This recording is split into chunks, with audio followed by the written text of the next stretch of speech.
주님께서는 저희에게 죄를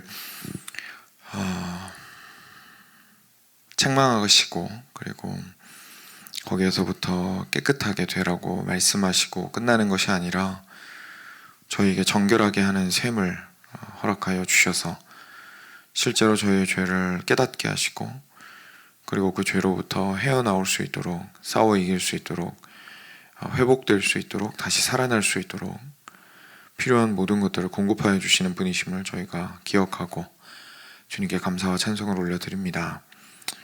하나님, 저희가 참 정말 주님의 정결하게 하심이 필요한 죄인들임을 주님 앞에 고백합니다. 저희가 한번 이렇게 고백하고 주께 돌아온 이후에 죄를 짓지 않으면 참 좋겠지만 저희의 죄는 여전히 항상 우리 앞에 있어서 주님 앞에서 우리를 계속해서 죄인으로 만들고 주님을 향하기보다는 주님께 등을 지게 만들며 저희의 연약함을 인하여 주께 가게 만들기보다는 핑계하며 참 뒤로 물러서게 할 때가 훨씬 더 많음을 주님께 고백합니다. 아버지, 우리를 불쌍히 여겨주시고 우리의 죄를 용서하여 주시옵소서. 우리가 온전히 주님 앞에서 말로나 마음으로나 행동으로나 심지어 눈빛으로나 손과 발로 지은 모든 죄들을 주님 앞에 간절히 간구하오니 용서하여 주시옵시고 우리가 예수님을 바라보았을 때에 예수님의 십자가에서 진정으로 행하신 일이 나의 죄들을 온전히 해결하신 것임을 저희로 기억하게 하여 주시고 거기서 감사하며 예수님의 이름을 붙들고 하나님 앞으로 나아가는 자들 될 수 있도록 주여 은혜 주시기를 간절히 간구드립니다.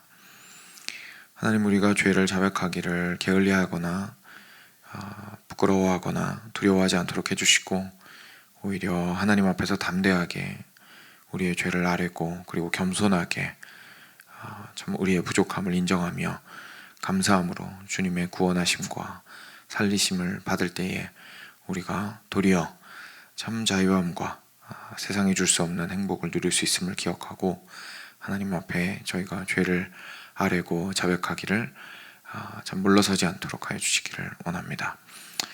주님, 오늘 말씀 가운데에서도 저희에게 혹시나 죄가 있거든 깨닫게 하여 주시고 깨달았으나 주께 나아가지 못하고 있었다면 책망하시고 도전하여 주셔서 주께 더 나아갈 수 있도록 하여 주시고 주님을 바랄 수 있도록 하여 주시기를 간절히 간구드립니다.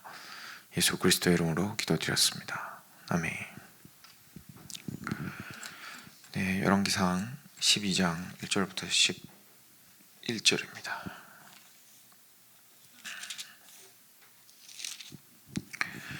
네, 제가 먼저 한 절 읽겠습니다. 같이 교독하겠습니다. 1절부터 11절입니다. 르호보암이 세겜으로 갔으니 이는 온 이스라엘이 그를 왕으로 삼고자 하여 세겜에 이르렀음이더라.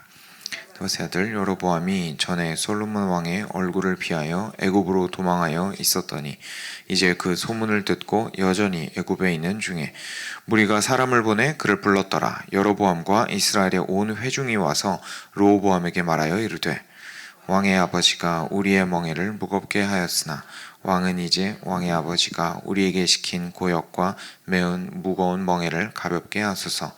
그리하시면 우리가 왕을 섬기겠나이다. 르호보암이 대답하되 갔다가 3일 후에 다시 내게로 오라 하매 백성이 가니라. 솔로몬의 생전에 그 앞에 모셨던 노인들과 의논하여 이르되 너희는 어떻게 충고하여 이 백성에게 대답하게 하겠느냐. 대답하여 이르되 왕이 만일 오늘 이 백성을 섬기는 자가 되어 그들을 섬기고 좋은 말로 대답하여 이르시면 그들이 영원히 왕의 종이 되리이다 하나 왕이 노인들이 자문하는 것을 버리고 자기 앞에 모셔 있는 자기와 함께 자라난 어린 사람들과 의논하여 이르되 너희는 어떻게 자문하여 이 백성에게 대답하게 하겠느냐. 백성이 내게 말하기를 왕의 아버지가 우리에게 메운 멍에를 가볍게 하라 하였느니라. 함께 자라난 소년들이 왕께 아뢰어 이르되 이 백성들이 왕께 아뢰기를 왕의 부친이 우리의 멍에를 무겁게 하였으나 왕은 우리를 위하여 가볍게 하라 하였은즉 왕은 대답하기를 내 새끼손가락이 내 아버지의 허리보다 굵으니. 같이 읽겠습니다. 내 아버지께서 너희에게 무거운 멍에를 매게 하였으나 이제 나는 너희의 멍에를 더욱 무겁게 할지라. 내 아버지는 채찍으로 너희를 징계하였으나 나는 전갈 채찍으로 너희를 징계하리라 하소서. 아멘. 네, 이제 어제는 여로보암이죠. 여로보암 이 반역을 꿈꾸게 된 계기에 대해서 같이 살펴보았고요. 그리고 나서 오늘 방금 말씀에도 잠깐 나왔지만 이제 이집트로 도망갔습니다. 그죠? 애굽으로 도망갔고 그 사이에 솔로몬은 죽었습니다. 솔로몬이 죽고 나서 당연히 아들이 왕위를 물려받아야겠죠.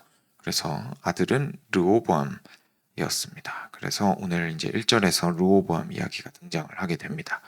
르호보암이 세겜으로 갔는데 이제 당시에 사마리아 근처에 있었는데요. 이유가 거기에서 즉위식을 하기 위해서였죠. 왕 즉위식을 하기 위해서. 그래서 모든 사람들이 세겜이라는 곳에 다 모였습니다. 그랬는데 그때 이제 왕이 되고 나서 결국은 백성들의 어려움이나 하소연이나 이런 걸 좀 들어줘야 되잖아요. 그러니까 여로보암을 포함한 여러 백성들이 이제 르호보암에게, 새로 왕이 된 우리 르호보암에게, 솔로몬의 아들에게 가서 그 자기들을 좀 어려움을 알아봐 주시기를, 어려움을 좀 해소해 주시기를 간청을 하고자 했습니다. 근데 이 사람들이 생각해 보니까 여로보암이 상당히 영향력도 있었고, 그리고 실제로 어제 기억하실지 모르겠지만 그 리더였잖아요. 감독자였잖아요. 그리고 왕의 신하였고, 한 지파를 완전히 담당해서 그 노역을 이렇게 감독했던, 총괄했던 사람이었기 때문에 여로보암한테 사람을 보내가지고 이제 애굽에서 데리고 온 거죠, 다시. 그래서 여로보암이랑 사람들이 가서 솔로몬의 아들한테 얘기를 한 겁니다. 제가 말씀으로 직접 볼까요? 4절입니다.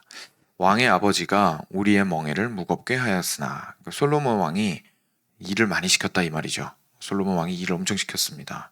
근데 왕은 이제 왕의 아버지가 우리에게 시킨 고역과 매운 무거운 멍에를 가볍게 하소서. 그리하시면 우리가 왕을 섬기겠나이다. 왕이시여, 이제 왕이 되셨는데 솔로몬 왕, 그러니까 르호보암 왕 당신의 아버지는 저희를 너무 힘들게 했습니다. 너무 건축 사업이 많다 보니까 저희의 인생에 너무 많은 시간들을 왕궁 짓고 성전 짓고 뭐 밀로 짓고 다윗성 건축하고 이러는데 다 써야 했습니다. 그러니까 좀 짐을 줄여주시면, 일을 좀 가볍게 해주시면 저희가 왕을 섬기기가 더 좋겠습니다. 이제 이렇게 이야기를 한 거죠. 사실 충분히 이해가 되는 이야기입니다. 그죠? 그랬더니 이제 르호보암이 이야기를 합니다. 3일만 나한테 시간을 좀 달라. 이렇게 얘기를 한 거죠. 그래서 3일만 시간을 벌고 그다음에 이제 돌려보냈습니다. 그리고 나서 르호보암이 이제 그 다음부터가 오늘 아무래도 핵심이 되는 부분이죠. 르호보암이 6절입니다. 그의 아버지 솔로몬의 생전에 그 앞에 모셨던 노인들과 의논하여 이르되.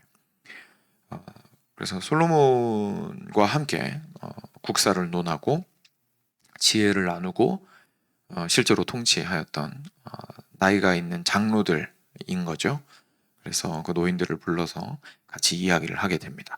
여러분들은 이 백성들이 와서 이렇게 이야기를 했는데 어떻게 대답했으면 좋겠습니까? 뭐라고 충고할까요? 이제 이렇게 물어봤습니다. 그랬더니 그 노인들이 이렇게 말합니다. 7절입니다. 왕이 만일 오늘 이 백성을 섬기는 자가 되어 그들을 섬기고 좋은 말로 대답하여 이르시면 그들이 영원히 왕의 종이 되리이다 하나. 그래서 왕이 스스로 낮아질 필요가 있습니다. 이렇게 대답한 거죠, 사실. 아마 지금 막 왕이 되셔서 그 사람들이, 그러니까 왕도 이제 포부가 있으시고 꿈이 있으시고 비전이 있으실 테니까 하고 싶은 일 많이 있으시겠지만 백성들이 와서 그렇게 얘기를 하면 그래도 그 말에 대해서 진지하게 듣고, 그리고 결국 장기적으로 보았을 때 왕을 섬기는 백성으로 이 사람들을 잘 거느리려면 그들의 마음을 편안하게 하고 그들의 삶을 좀 편안하게 해줄 필요가 있을 것 같습니다. 말 들어주시죠. 이제 이렇게 권면을 한 겁니다. 이제 노인분들이. 그리고 나서 이제 8절인데요. 왕이 노인들이 자문하는 것을 버리고, 근데 그 얘기 안 들었단 얘기죠. 르호보암이 그걸 듣고 났더니 이게 아닌 것 같다는 생각이 든 거예요. 그래서 버리고 자기 앞에 모셔 있는 자기와 함께 자라난 어린 사람들과 의논하여 이르되. 르호보암이 솔로몬의 아들이었으니까 이제 본인의 친구들이 있을 거 아닙니까? 그래서 왕실에서 어릴 때부터 함께했고 그 부요한 어떻게 보면 솔로몬의 나라에서 쭉 커왔던 그런 사람들, 그 젊은이들을 모아서 이제 물어보게 됩니다. 여러분들은 백성한테 어떻게 대답하겠습니까? 그랬더니 이 사람들이 이렇게 말하죠. 10절입니다. 함께 자라난 소년들이 왕께 아뢰어 이르되 이 백성들이 왕께 아뢰기를 왕의 부친이 우리의 멍에를 무겁게 하였으나 왕은 우리를 위하여 가볍게 하라 하였은즉 이렇게 대답하십시오. 이어집니다. 왕은 대답하기를 내 새끼손가락이 내 아버지의 허리보다 굵으니 내 아버지께서 너희에게 무거운 멍에를 매게 하였으나 이제 나는 너희의 멍에를 더욱 무겁게 할지라. 내 아버지는 채찍으로 너희를 징계하였으나 나는 정갈 채찍으로 너희를 징계하리라 하소서. 대답할 말을 이제 주는데 좀 당황스럽죠, 말이. 뭐라고 하냐면 이렇게 얘기를 한 겁니다.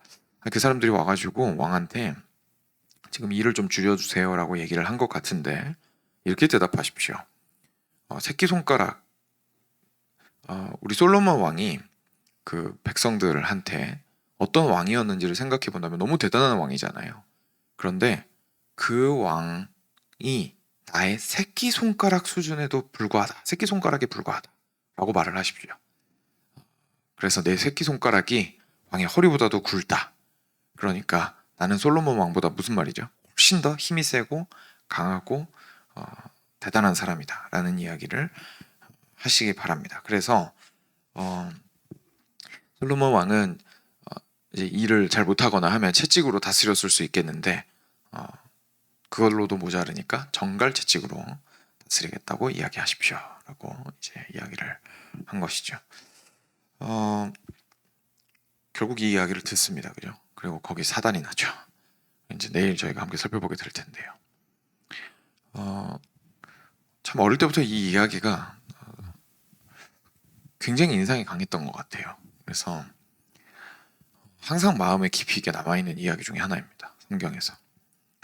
특히 솔로몬이 지혜의 왕이고 그리고 잠언 전도서 막 이런 거 쭉 저희가 묵상하고 나서 이거 보게 되잖아요. 그럼 결국 르호보암의 문제가 뭔지 사실 저희는 굉장히 선명하게 볼 수가 있습니다. 이게 단순하게 경험 많은 노인들의 이야기를 들으라 이런 뜻이 아닙니다. 단순하게 잠언과 함께 생각을 해보았을 때 지혜가 무엇인지에 대해서 저희한테 굉장히 강력한 경고를 주는 말씀이죠. 여러분 참된 지혜를 이제 굳이 한마디로 표현을 해보자면 저희 이제까지 지혜가 무엇입니까? 라고 물었을 때 저희가 함께 이제 교회에서 나누었던 한마디 표현은 하나님을 경외하는 거였습니다. 그죠? 하나님을 경외하는 것입니다. 근데 그거 말고 또 한 가지 우리의 마음의 태도를 가지고 지혜를 좀 표현을 해보자면 뭐라고 표현할 수 있을까요? 겸손이죠. 겸손한 것이 사실 지혜입니다. 겸손한 것이 지혜입니다. 이게 왜 그러냐면요. 한번 생각을 해볼게요. 일단 오늘 말씀을 통해서 저희가 르호보암을 통해서 생각해 볼 수 있는 지혜를 그 두 가지 정도로 한번 생각을 해볼 텐데 첫 번째가 이겁니다. 그 지혜는 먼저 잘 듣는 사람입니다. 지혜는 잘 듣는 사람입니다. 이거는 사실 저희가 생각하는 지혜랑 좀 차이가 있을 수 있습니다. 왜냐하면 생각해 보세요. 내가 지혜로운 사람이에요.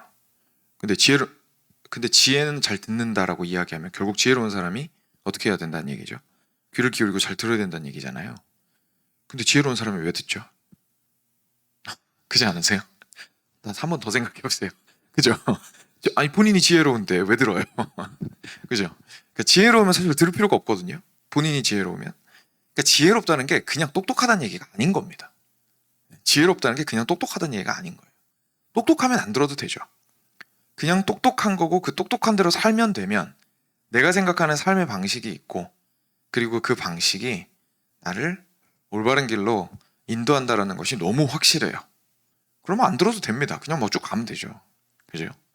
그게 뭐 장로든 아니든 이제 막 인생을 시작했든 아니면 인생 뭐 굉장히 오래 살았든 왕의 자리에 있든 백성의 자리에 있든 나름대로의 지혜를 가지고 살아가는데 내가 지혜롭다라고 이야기를 한다면 내가 그래도 인생 살 만큼 살았고 알 만큼 아는 사람이야 라고 이야기하면서 살면 됩니다. 근데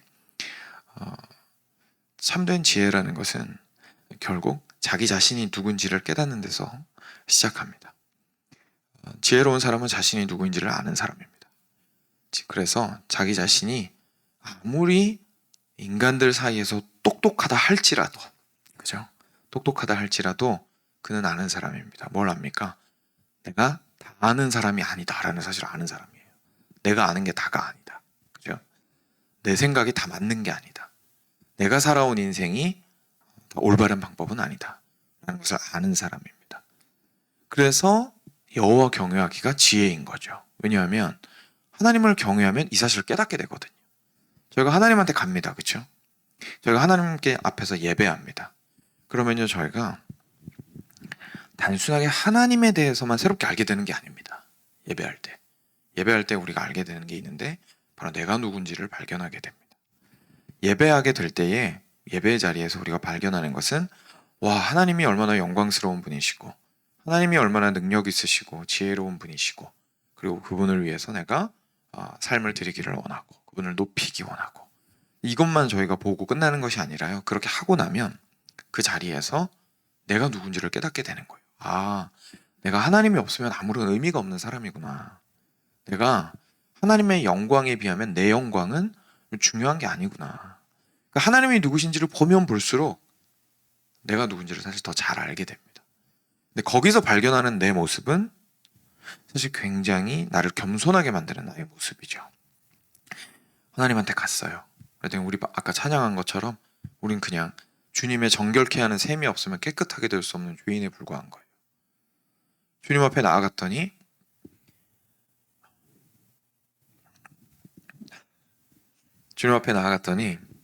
지혜가 너무 부족해요. 그래서 지혜로우신 하나님 앞에서 나의 지혜는 정말 너무 하찮고 그리고 내가 무언가를 할 수 있다라고 생각했던 나의 능력도 하나님의 그 능력에 비하면 정말 아무런 의미가 없는 것 같고 그런 것들을 사실 하나님 앞에서 예배하러 나아오면서 깨닫게 되는 자리가 되거든요. 그러니까 여호와를 경외하는 것이 결국은 나를 겸손하게 만듭니다. 사랑하는 여러분, 저희 자신을 좀 돌이켜 보아야 합니다. 만약에 하나님을 예배한다고 이야기하면서 거기서 내가 누군지를 사실 발견하지 못했다면 그러니까 여전히 하나님을 예배한다고 말하면서 나는 깨어지지 않았다면 사실 진짜 하나님이 누구신지 못 보았을 가능성이 있습니다. 왜냐하면 성경에서 이야기할 때는 하나님을 만난 모든 사람은 어땠습니까? 도망치려고 그랬습니다. 주저앉고 신발 벗어 던지고 내가 죽게 되었나이다 라고 외쳤습니다. 모든 사람이 다 그랬습니다. 그죠? 모든 사람이 다 그랬습니다. 우리가 하나님을 만났을 때 결국 내가 하나님 앞에서 얼마나 하찮은 자인지를 깨닫게 되는 것, 그것이 참된 지혜입니다. 그래서 그게 어떻게 드러나냐면 잘 듣는 걸로 드러나는 거예요. 잘 듣는 것으로. 여기서 이제 오해하시면 안 되는 게 그 듣는다라는 얘기가 이제 두 번째로 넘어가는데요. 듣는다는 얘기가 다 듣는다는 얘기가 아니죠. 저희가 이렇게 오해하는 때가 좀 있습니다. 그죠? 너 왜 이렇게 내 말을 안 들어? 사람 모두는 판단력을 가지고 있죠. 들은 다음에 판단을 해야 되잖아요. 그죠? 그러니까 잘 듣는다라는 뜻이 판단 안 하고 무작정 다 듣는다는 얘기가 절대 아닙니다. 그래서 오늘 르호보암에게서 발견해야 되는 가장 중요한 두 번째 지혜에 대한 키워드는 무엇을 들을 것인지를 아는 것이 지혜라는 얘기입니다. 무엇을 들을 것인지를 아는 것이 지혜입니다. 그냥 단순히 듣는 게 지혜가 아니고요. 무엇을 들을 것인지를 아는 거죠. 생각해 보시면 이게 진짜 어려우면서도 소중한 지혜라는 것을 알 수가 있습니다. 르호보암 한번 생각해 볼까요? 르호보암 어디서 문제가 생긴 거죠? 잘 들었는데 문제가 있습니다. 듣는 두 가지 의견이 상반되는 의견이었어요. 그죠? 그럼 결국 르호보암은 뭘 해야 되죠? 들은 것을 판단하고 분별해야 됩니다. 판단하고 분별할 때에 결국은 자기 나름대로의 뭐가 있어야 됩니까? 기준이 있어야죠. 내가 기준이 없는데 판단을 어떻게 합니까? 그죠? 저희가 만약에 판단하는데 기준이 없다. 왠지 이 말도 맞고 저 말도 맞는 것 같은데 그때는 기준을 세우려고 하는 것이 사실 1순위겠죠. 기준이 없으면 판단이 안 되니까요. 그죠? 근데 지금 르호보암은 그 기준이 있었나요? 없었나요? 네. 굳이 말하자면 없었다고 말할 수도 있을 것 같습니다. 근데 없었다고 말하는 것보다 좀 더 정확하게 말하면 잘못된 기준을 가지고 있었다고 말하는 게 좀 정확할 것 같습니다. 다시 여호와 경외함으로 돌아가면요. 그래서 여호와 경외함이 왜 중요할까요? 여호와 경외함이 지혜인 이유는 여호와 경외함이 무슨 말을 들을지 무슨 말을 듣지 않을지 기준을 정해주는 그 기준이 되어주기 때문에 그렇습니다. 판단 기준이 되는. 그 지금 르호보암의 문제가 뭐였냐면 누구 말을 들어야 될지 엉뚱하게 선택을 한 이유가 결국 뭘 보여주고 있는 거예요? 누굴 경외하지 않은 겁니까? 하나님을 경외하지 않은 겁니다. 그러니까 하나님에게서 온 그 기준을 마음에 가지고 있지 않은 거예요. 자기 생각에 옳은 대로 행하는 거죠. 내 생각에 뭐 온갖 생각이 다 나겠죠. 아유, 이 노인들이 뭘 알겠어. 시대가 변했는데. 여기 나랑 어릴 때부터 친하게 지냈던 얘랑 같이 놀면 언제나 재밌었는데, 얘랑 같이 놀면 항상 내가 마음이 편했는데, 얘랑 같이 놀면 내가 이제까지 그래도 크게 잘못된 일 없었는데, 뭐 이런 말도 안 되는 이유들을 가지고 그냥 이야기를 들었을 수도 있는 거죠. 뭐 무슨 마음인지는 잘 모르겠지만 하여간 결과적으로 너무나 잘못된 선택을 하게 되는 것을 저희가 보게 됩니다. 뭐가 옳고 뭐가 그른지를 판단할 수 있는 기준 자체가 없는 거죠. 여러분, 저희가 이야기합니다. 난 성격이 좀 우유부단한 편이야. 그죠? 난 성격이 우유부단한 편이야. 뭐 이런 이야기를 할 때가 있습니다. 항상 무슨 일이 있을 때마다 결정하는 게 너무 어려워. 이쪽 이야기를 들으면 이쪽 이야기가 맞는 것 같고 저쪽 이야기를 들으면 저쪽 이야기가 맞는 것 같아. 그럼 어떻게 하시겠습니까? 그냥 성격이라고 하고 그냥 가만히 있으면 안 되겠죠. 하나님을 경외해야 하는 지혜를 가져야 합니다. 그게 시작점인 거예요. 그게 어떻게 드러나는지를 오늘 말씀이 보여주시는 거죠. 하나님을 경외하는 마음을 가지고 있으면 하나님을 경외하는 사람이기 때문에 첫 번째로 내가 누구인지를 알게 됩니다. 그러니까 귀를 열게 되겠죠. 그래서 듣기는 잘 듣습니다. 근데 두 번째로 팔랑귀가 아닌 거예요. 듣는 걸 잘 듣는다고 해서 모두가 팔랑귀는 아닙니다. 잘 들은 이후에 올바른 판단을 할 수 있게 됩니다. 뭘 기준으로요? 여호와를 경외함을 기준으로. 그래서 하나님께서 무엇을 원하시는가? 하나님께서 옳다고 말씀하시는 것이 무엇인가? 성경이 말하는 하나님의 올바름은 무엇인가? 예수님에게서 발견되는 하나님의 올바름은 무엇인가? 이런 거에 대해서 제가 지속적으로 배우고 알고 깨닫고 할 필요가 있습니다. 그리고 거기에서 하나님을 경외하는 마음으로 하나님의 기준을 내 것으로 받아들일 필요가 있습니다. 그랬을 때에서야 비로소 저희가 판단력을 가지고 현재 상황을 바라볼 수가 있게 되는 것이죠. 그렇기 때문에 사실 겸손한 사람이 가장 잘하는 게 있습니다. 회개입니다. 겸손한 사람이 가장 잘하는 것은 결국 돌이키는 것이고 회개하는 것입니다. 그래서 하나님을 경외하는 마음으로 자신이 누구인지 깨달은 사람, 그리고 잘 듣고 올바른 판단을 하여서 하나님이 원하시는 길로 가고자 하는 사람은 자기 길을 돌이키는 데에 거리낌이 없는 사람이죠. 거기에서 자존심을 찾지 않습니다. 거기에서 내가 잘못했다는 것을 인정하기를 두려워하지 않습니다. 시간이 많이 지났다고 해서 이게 나야 그냥 내 인생에 그냥 이렇게 살아왔는데 뭐 지금 와서 바꾼다고 뭐 얼마나 달라지겠어 라고 말하지 않습니다. 참으로 겸손한 사람은 내가 있는 그 시점에서 바로 주님께로 돌이킬 수 있는 사람이고, 여호와를 경외함으로 참으로 들으며 그 들은 것을 판단할 수 있는 사람임을 오늘 르호보암을 통해서 보게 되고, 그리고 내일부터 보게 되겠지만 그 지혜가 없는 후폭풍이 얼마나 심각한지를 저희가 깨닫게 된다면 오늘 하나님께로 돌이키는 것이 얼마나 중요한지를 다시 한번 생각해 보게 됩니다. 같이 기도하겠습니다.